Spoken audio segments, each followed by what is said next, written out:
ರಾಜ್ಯದ ಕಾರಾಗೃಹಗಳಿಗೆ ಮಾಜಿ ಸೈನಿಕರನ್ನ ನೇಮಕ ಮಾಡಲಾಗಿದೆ. ರಾಜ್ಯ ಸರ್ಕಾರದ ಆದೇಶದ ಪ್ರಕಾರ 550 ಮಾಜಿ ಸೈನಿಕರನ್ನ ನೇಮಕ ಮಾಡಲಾಗಿದೆ.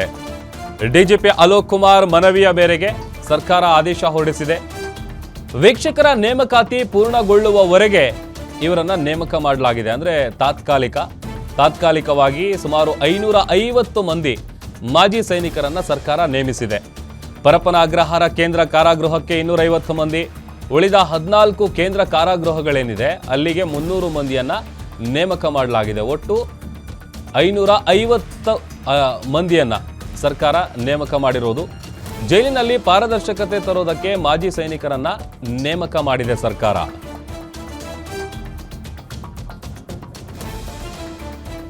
ರಾಜ್ಯದ ಕಾರಾಗೃಹಗಳಿಗೆ ಮಾಜಿ ಸೈನಿಕರನ್ನ ಸರ್ಕಾರ ನೇಮಕ ಮಾಡಿದೆ.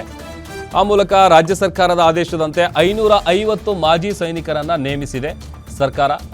ಡಿಜಿಪಿ ಅಲೋಕ್ ಕುಮಾರ್ ಅವರ ಮನವಿಯ ಮೇರೆಗೆ ಈ ಒಂದು ಆದೇಶವನ್ನು ಸರ್ಕಾರ ಹೊರಡಿಸಿದೆ. 250 ಮಂದಿ, ಅದರ ಜೊತೆಗೆ ಉಳಿದ 14 ಕೇಂದ್ರ ಕಾರಾಗೃಹಗಳೇನಿದೆ ಅಲ್ಲಿಗೆ 300 ಮಂದಿ, ಅಂದರೆ ಟೋಟಲ್ 550 ಮಂದಿ ಮಾಜಿ ಸೈನಿಕರನ್ನ ನೇಮಕ ಮಾಡಿರೋದು. ಇದರ ಉದ್ದೇಶ ಜೈಲಿನಲ್ಲಿ ಪಾರದರ್ಶಕತೆಯನ್ನು ತರಬೇಕು ಅನ್ನುವಂಥ ನಿಟ್ಟಿನಲ್ಲಿ ಮಾಜಿ ಸೈನಿಕರನ್ನ ಸರ್ಕಾರ ನೇಮಿಸಿದೆ. ಅದರಲ್ಲಿ ಪರಪ್ಪನ ಅಗ್ರಹಾರ ಕೇಂದ್ರಕ್ಕೆ 250 ಮಂದಿ, ಉಳಿದ 14 ಕೇಂದ್ರ ಕಾರಾಗೃಹಗಳಿಗೆ 300 ಮಂದಿಯನ್ನು ನೇಮಕ ಮಾಡಲಾಗಿದೆ.